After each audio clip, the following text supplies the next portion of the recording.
Hi friends, ಎಲ್ರಿಗೂ ನಮಸ್ಕಾರ. Friends, ಈ red colour T shirt wear ಮಾಡ್ಕೊಂಡು ವಿಡಿಯೋ ಮಾಡೋಣ ಅಂತ ಒಂದು 10-12 ದಿವಸದಿಂದ ವೆಯ್ಟ್ ಮಾಡ್ತಾ ಇದ್ದೆ. ಅಂದ್ರೆ ನಾನು 10-12 ದಿವಸದಿಂದ ಮಾರ್ಕೆಟ್ ಕರೆಕ್ಷನ್ ಆಗುತ್ತೆ ಅಂತ ವೆಯ್ಟ್ ಮಾಡ್ತಾ ಇದ್ದೆ. ಆದ್ರೆ ಆ ಆಪರ್ಚುನಿಟಿನೇ ಸಿಗ್ಲಿಲ್ಲ. ಇವತ್ ನೋಡಿ, ಮಾರ್ಕೆಟ್ ಅಂದ್ರೆ ನಿಫ್ಟಿ 300 ಪಾಯಿಂಟ್ ಡೌನ್ ಆಯ್ತು. ಸೊ ಇವತ್ತು ನಾನು red colour T shirt wear ಮಾಡ್ಕೊಂಡು ವಿಡಿಯೋ ಮಾಡ್ತಾ ಇದ್ದೀನಿ. ಫ್ರೆಂಡ್ಸ್, 300 ಪಾಯಿಂಟ್ ಡೌನ್ ಆಯ್ತು. ಇಲ್ಲಿಗೆ ಈ ಕರೆಕ್ಷನ್ ಎಂಡ್ ಆಯ್ತಾ, ಇಲ್ಲ ಇಲ್ಲಿಂದ ಮತ್ತೆ ಮೇಲೋಗುತ್ತಾ, ಇಲ್ಲ ಇಲ್ಲಿಂದ ಇನ್ನೂ ಬೀಳುತ್ತಾ ಅಂತ ಒಂದು ಸ್ಮಾಲ್ ವಿಡಿಯೋ ಮುಖಾಂತರ ನಿಮ್ಗೆಲ್ಲ ತೋರಿಸ್ತೀನಿ, ಬನ್ನಿ.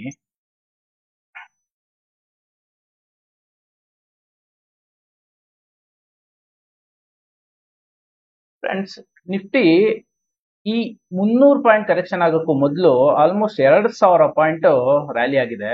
ನೋಡಿ, ನನ್ನ ಪ್ರಕಾರ ರ್ಯಾಲಿ ಸ್ಟಾರ್ಟ್ ಆಗಿದ್ದು ನವೆಂಬರ್ 10ನೇ ತಾರೀಕಿಂದ. ಯಾವಾಗ ನಿಫ್ಟಿ 20 ಡೇ ಮೂವಿಂಗ್ ಅವರೇಜ್ ಮೇಲ್ಗಡೆ ಕ್ಲೋಸ್ ಆಗಿ ಸಸ್ಟೈನ್ ಆಗೋಕೆ ಸ್ಟಾರ್ಟ್ ಆಯ್ತೋ, ಅಲ್ಲಿಂದ ಮಾರ್ಕೆಟ್ ಮೇಲಕ್ಕೆ ಹೋಗೋಕೆ ಸ್ಟಾರ್ಟ್ ಆಯ್ತು. ನೋಡಿ, ನವೆಂಬರ್ 10ನೇ ತಾರೀಕು ವ್ಯಾಲ್ಯೂ ಬಂದು 19,451. ಇಲ್ಲಿಂದ ಆಲ್ಮೋಸ್ಟ್ 21,500 ಅಂದ್ರೆ 2,000 ಪಾಯಿಂಟ್ ರ್ಯಾಲಿ ಆಯ್ತು. ಸೊ ನೋಡಿ, ಇಲ್ಲಿಂದ ಮೇಲೆ ಮೇಲೆ ಮೇಲೆ ಹೋಗ್ತಾ ಇದೆ. ಆಲ್ಮೋಸ್ಟ್ ನನಗೆ ಈ ಟೈಮಲ್ಲಿ ಡಿಸೆಂಬರ್ 6ನೇ ತಾರೀಕಿಂದ ಸ್ವಲ್ಪ ಕರೆಕ್ಷನ್ ಮೋಡಕ್ ಬರ್ತಾ ಇದೆ ಮಾರ್ಕೆಟ್ ಅಂತ ಅನ್ನಿಸ್ತು.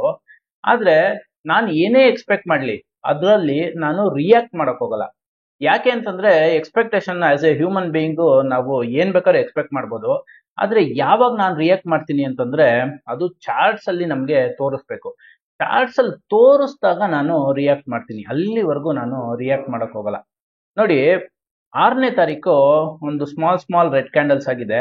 ಆದ್ರೆ ಎಲ್ಲೂನು ಇಲ್ಲಿಂದ ರ್ಯಾಲಿ ಸ್ಟಾರ್ಟ್ ಆದಾಗ್ಲಿಂದ ಎಲ್ಲೂನು ಪ್ರೀವಿಯಸ್ ಡೇ ಲೋ ಕೆಳಗಡೆ ನಿಫ್ಟಿ ಕ್ಲೋಸ್ ಆಗಿಲ್ಲ. ನೋಡಿ, ಇಲ್ಲಿ 20,852 ಈ ಲೋ ಕೆಳಗಡೆ ಇಲ್ಲಿ ಕ್ಲೋಸ್ ಆಗಿಲ್ಲ. ಸೊ ಈ ಮತ್ತೆ ಮೇಲೆ ಮೇಲೆ ಹೋಗಿದೆ.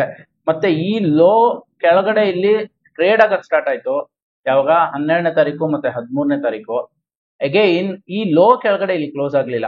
ಅಂದ್ರೆ 20,867 ಕೆಳಗಡೆ ಇಲ್ಲಿ ಕ್ಲೋಸ್ ಆಗಿದ್ದಿದ್ರೆ ಈ ರ್ಯಾಲಿ, ಇಲ್ಲಿಂದ ಸ್ಟಾರ್ಟ್ ಆಗಿರೋ ರ್ಯಾಲಿ ಇಲ್ಲೇ ಎಂಡ್ ಆಗ್ತಾ ಇತ್ತು. ಬಟ್ ಇಲ್ಲಿ ಮತ್ತೆ ಮೇಲೋಯ್ತು. ಇವಾಗ ನೋಡಿ, ಇವಾಗ ಏನಾಗಿದೆ ಅಂತಂದ್ರೆ, ಇವತ್ತು 300 ಪಾಯಿಂಟ್ ಕರೆಕ್ಷನ್ ಆದ್ಮೇಲೆ ಮತ್ತೆ ನಾಳೆಯಿಂದ ಮಾರ್ಕೆಟ್ ಮೇಲೋಗುತ್ತಾ ಅಥವಾ ಕೆಳಗಡೆ ಬರುತ್ತಾ ಅಂತ ನೋಡ್ತಾ ಇರೋರಿಗೆ, ನೋಡಿ, ನಿನ್ನೆ ಮಾರ್ಕೆಟ್ ಲೋ 21,337. ಇವತ್ತು ಇದು ಕಂಪ್ಲೀಟ್ ಆಗಿ ಹಿಂದಿನ ದಿನದ ಲೋ ಕೆಳಗಡೆ ಕ್ಲೋಸ್ ಆಗಿದೆ. ಸೊ ಇವತ್ತಿನ ಲೋ 21,087.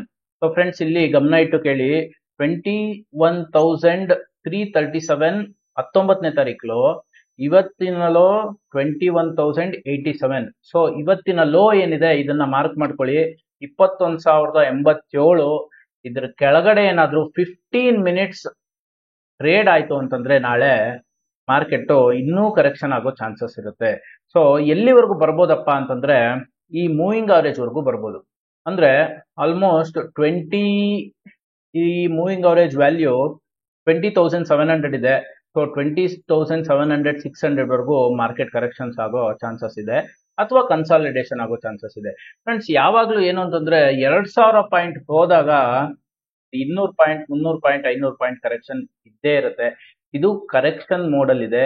ಈಗ ಕರೆಕ್ಷನ್ ಮೋಡ್ ಕನ್ಫರ್ಮ್ ಆಗೋದಕ್ಕೆ ನಮ್ಗೆ ಇವತ್ತಿನ ಲೋ ಏನಿದೆ 21,087, ಇದ್ರ ಕೆಳಗಡೆ 15 ಮಿನಿಟ್ಸ್ ನಾಳೆ ಟ್ರೇಡ್ ಆಯ್ತು ಅಂತಂದ್ರೆ ಮಾರ್ಕೆಟ್ ಕರೆಕ್ಷನ್ ಮೋಡ್ಗೆ ಬರುತ್ತೆ. ಸೊ ಇದು ಲಾಂಗ್ ಟರ್ಮ್ ಹೋಲ್ಡ್ ಮಾಡಿರೋರ್ಗೆ ಏನು ಪ್ರಾಬ್ಲಮ್ ಇಲ್ಲ. ಆದ್ರೆ ಸ್ವಿಂಗ್ ಟ್ರೇಡಿಂಗ್ ತೊಗೊಳೋರ್ಗೆ, ಶಾರ್ಟ್ ಟರ್ಮ್ ಟ್ರೇಡ್ ತೊಗೊಳೋರ್ಗೆ ಈಗ ಸ್ವಲ್ಪ ಕಾಷನ್ ಆಗಿರೋದು ಒಳ್ಳೇದು. ಸೊ ಈ ತರ ಈ ಲೋ ಕೆಳಗಡೆ ಟ್ರೇಡ್ ಆಗ್ತಾ ಇದ್ದಂಗೆನೆ ನಾನಿವತ್ತು ನನ್ನ ಟೆಲಿಗ್ರಾಮ್ ಚಾನಲ್ ಅಲ್ಲಿ ಅಪ್ಡೇಟ್ ಮಾಡಿದೆ. ನೋಡಿ, ಅದನ್ನು ತೋರಿಸ್ತೀನಿ.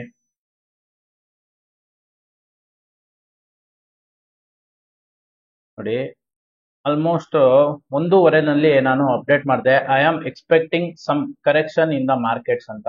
ಅದಾದ್ಮೇಲೆ ನಿಫ್ಟಿ ಆಲ್ಮೋಸ್ಟ್ 200-250 ಪಾಯಿಂಟ್ಸ್ ಕರೆಕ್ಷನ್ ಆಯ್ತು. ಸೊ ಇವಾಗ ಯಾರು ಆ ಮೆಸೇಜಸ್ ನ ನೋಡಿಲ್ಲ ಅಥವಾ ಯಾರು ಶಾರ್ಟ್ ಟರ್ಮ್ ಗೆ ಟ್ರೇಡ್ ಮಾಡ್ತಾ ಇದ್ದೀರಾ, ಅವರೆಲ್ಲ ನಾಳೆ ಏನಾದರೂ 21,087 ಕೆಳಗಡೆ ನಿಫ್ಟಿ 15 ಮಿನಿಟ್ಸ್ ಟ್ರೇಡ್ ಆಯಿತು ಅಂತಂದರೆ ಸ್ವಲ್ಪ ಕಾಷನ್ ಆಗಿರೋದು ಒಳ್ಳೆಯದು. Short term trading, leverage trading, ಮತ್ತು ಏನು ಹೇಳ್ತೀವಿ ಫ್ಯೂಚರ್ಸ್ ಟ್ರೇಡಿಂಗು, ಇದೆಲ್ಲ ಸ್ವಲ್ಪ ಬೈ ಮಾಡೋದು ಸ್ವಲ್ಪ ಕಾಷನ್ ಆಗಿದ್ರೆ ಒಳ್ಳೆಯದು. ಅದೇ ಥರ ನೋಡಿ ಬ್ಯಾಂಕ್ ನಿಫ್ಟಿ ಕೂಡ ಇಲ್ಲಿಂದ ನವೆಂಬರ್ 10ನೇ ತಾರೀಕಿಂದ ಮೇಲಕ್ಕೆ ಹೋಗಿದೆ. ಇದೂ ಯಾವತ್ತೂ ನಿಮಗೆ ಪ್ರೀವಿಯಸ್ ಲೋ ಕೆಳಗಡೆ ಕ್ಲೋಸ್ ಆಗಿಲ್ಲ. ಇವತ್ತು ಅಂದರೆ ಡಿಸೆಂಬರ್ 19ನೇ ತಾರೀಕು ಲೋ 47,646, ಇವತ್ತಿನ ಲೋ 47,202. ಸೊ ನಿಫ್ಟಿ ಮತ್ತು ಬ್ಯಾಂಕ್ ನಿಫ್ಟಿ ಎರಡೂ ನಮಗೆ ಅಣ್ಣ ತಮ್ಮ ಇದ್ದಂಗೆ. ಸೊ ಹಂಗಾಗ್ಬಿಟ್ಟು ಎರಡೂ same pattern of candle sticks ಆಗಿದೆ. ಸೊ ಹಾಗಾಗಿ ಇವತ್ತಿನ ಲೋ ತುಂಬ ಇಂಪಾರ್ಟೆಂಟು. ಇವತ್ತಿನ ಲೋ ಏನಾದರೂ ನಿಫ್ಟಿ ಮತ್ತು ಬ್ಯಾಂಕ್ ನಿಫ್ಟಿ ಬ್ರೇಕ್ ಆಗಿ ಅದ್ರ ಕೆಳಗಡೆ 15 ಮಿನಿಟ್ಸ್ ಟ್ರೇಡ್ ಆಯಿತು ಅಂತಂದರೆ short term trading, swing trading, leverage trading ಮಾಡೋರು ಕಾಷನ್ ಆಗಿರೋದು ಒಳ್ಳೆಯದು. ಸೊ ಎಲ್ಲಿವರೆಗೂ ಮಾರ್ಕೆಟ್ ಕರೆಕ್ಷನ್ ಆಗ್ಬೋದು ಅಂತಂದರೆ 20 ಡೇ ಮೂವಿಂಗ್ ಅವರೇಜ್ ಎಲ್ಲಿದೆಯೋ ಅಲ್ಲಿವರೆಗೂ ಮಾರ್ಕೆಟ್ ಕರೆಕ್ಷನ್ ಆಗೋ ಚಾನ್ಸಸ್ ಇದೆ. ಸೊ ಫ್ರೆಂಡ್ಸ್, ಈ ವಿಡಿಯೋ ನಿಮಗೆಲ್ಲ ಇಷ್ಟ ಆಗಿದೆ ಅಂತ ಅಂದ್ಕೊಂಡಿದ್ದೀನಿ. ನನ್ನ ಟೆಲಿಗ್ರಾಮ್ ಚಾನಲ್ನ ನೀವು ಫಾಲೋ ಮಾಡಿದ್ರೆ ನಾನು ಲೈವ್ ಅಪ್ಡೇಟ್ಸ್ ಕೊಡ್ತಾ ಇರ್ತೀನಿ. ಸೊ ಇವತ್ತೂ ನನ್ನ ಟೆಲಿಗ್ರಾಮ್ ಚಾನಲ್ ಫಾಲೋ ಮಾಡಿರೋರಿಗೆ ನಾನು ಲೈವ್ ಆಗಿ ಅಪ್ಡೇಟ್ ಮಾಡಿದ್ದೆ ಮಾರ್ಕೆಟು ಕರೆಕ್ಷನ್ ಆಗ್ಬೋದು ಅಂತ. ಸೊ ನಾನು 10-12 ದಿವಸದಿಂದ ಕರೆಕ್ಷನ್ನ ಎಕ್ಸ್ಪೆಕ್ಟ್ ಮಾಡ್ತಾ ಇದ್ದೆ, ಆದರೆ ಇಷ್ಟೊಂದು ಕರೆಕ್ಷನ್ ಆಗುತ್ತೆ ಅಂತ ನನಗೂ ಗೊತ್ತಿರಲಿಲ್ಲ. ಆದರೆ ಯಾವತ್ತಾಗುತ್ತೆ ಅಂತಲೂ ನನಗೂ ಗೊತ್ತಿರಲಿಲ್ಲ. ಸೊ ನಾನು ಎಕ್ಸ್ಪೆಕ್ಟ್ ಮಾಡಿದ ತಕ್ಷಣ ಆಗಬೇಕು ಅಂತನೂ ಇಲ್ಲ, ನನಗೆ ಚಾರ್ಟ್ಸಲ್ಲಿ ಬಂದಾಗ ನಾನು ಅದನ್ನು ಕನ್ಫರ್ಮ್ ಆಗಿ ತಗೊಳ್ತೀನಿ. ಅಲ್ಲಿವರೆಗೂ ನಾನು ರಿಯಾಕ್ಟ್ನ ಮಾಡೋಕ್ಕೋಗಲ್ಲ. ಸೊ ಫ್ರೆಂಡ್ಸ್, ಈ ವಿಡಿಯೋ ನಿಮಗೆಲ್ಲ ಇನ್ಫಾರ್ಮೇಟಿವ್ ಅಂತ ಅನಿಸಿದೆ, ಚೆನ್ನಾಗಿದೆ ಅಂತ ಅನಿಸಿದ್ರೆ ನನ್ನ ಈ ವಿಡಿಯೋನ ಲೈಕ್ ಮಾಡಿ ಮತ್ತು ನಿಮ್ಮ ಫ್ರೆಂಡ್ಸ್ ಮತ್ತು ಫ್ಯಾಮಿಲಿ ಗ್ರೂಪಲ್ಲಿ ಶೇರ್ ಮಾಡಿ ಅಂತ ಹೇಳ್ತಾ ನನ್ನ ಈ ವಿಡಿಯೋನ ಮುಗಿಸ್ತಾ ಇದ್ದೀನಿ. Thank you friends.